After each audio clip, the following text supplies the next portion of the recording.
যতটুকু আমরা বুঝতে পেরেছি বা আমি বুঝতে পেরেছি, আপনারা দেখেছেন যে সাকিবকে আমি মনে করি আমি যদি ক্ষমতায় থাকতাম তাহলে সাকিবকে খেলানো হতো। বিকজ সাকিবের অবদানেই কিন্তু আমরা চ্যাম্পিয়ন্স ট্রফি খেলতেছি।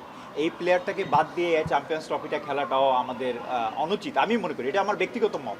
এবং আমি মনে করি যে সাকিব একটা আমাদের দেশের বড় সম্পদ, আপনারা আমি আগেও বলেছি, এবং তাকে আমাদেরকে কাজে লাগাতে হবে। আপনারা যদি দেখেন পৃথিবীতে এটা সেকেন্ড রেফারেন্স হবে না যে যে কোনোভাবেই সে 12 বছর 3টা ফরম্যাটে নাম্বার ওয়ান অলরাউন্ডার ছিল।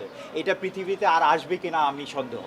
এবং ওকে আমাদেরকে অনেকভাবে আপনারা দেখেছেন বিভিন্ন দেশে লিজেন্ডদেরকে পালে, তাদেরকে নার্সিং করে। যেমন মনে করেন টেন্ডুলকারকে দেখানো বলা হয়েছিল যে ও কখন রিটায়ার্ড করবে, আর আমরা আমাদের পক্ষ থেকে আমরা ফোর্স করি প্লেয়ারকে রিটায়ারমেন্টের জন্য। এটা এইসব প্র্যাকটিস বাদ দেওয়া উচিত আমাদের ক্রিকেট থেকে। একটা কথা স্পষ্ট বলতে চাই যে আমরা রাজনীতিবিদ সাকিবকে নেই, আমরা খেলোয়াড় সাকিবকে নিয়েছি। এবং সাকিব একটা দেশের সম্পদ। আমরা চাই না সাকিব অচিরেই ঝরে যাক।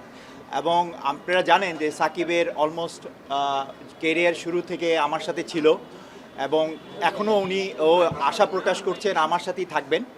এবং আমি চাই যে আমরা ক্রিকেটকে নতুনভাবে সাজাতে। এবং আপনারা জানেন যে আমাদের ভবিষ্যতের কর্ণধার, দেশের কর্ণধাররা বলেছে জাতীয় ঐক্যের ডাক দিয়েছে।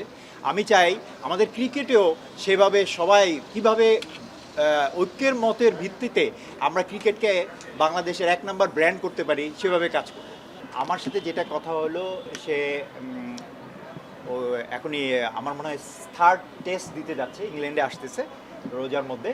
ওই টেস্টে একটা কোচও নিয়েছে ইংল্যান্ডের, এবং সে কোচ এগ্রি করলে সে আবার পরীক্ষা দিবে, এবং পরীক্ষায় পাশ করলে আমার ধারণা আমি বাংলাদেশে সে খেলতে পারবে। আপনারা তো সাকিবকে পাওয়ার ব্যাপারে শতভাগ আশাবাদী। অবশ্যই, তাই সেজন্যই তো নেওয়া, নাহলে না তাহলে আমরা নিব কেন যদি নাই খেলতে পারি।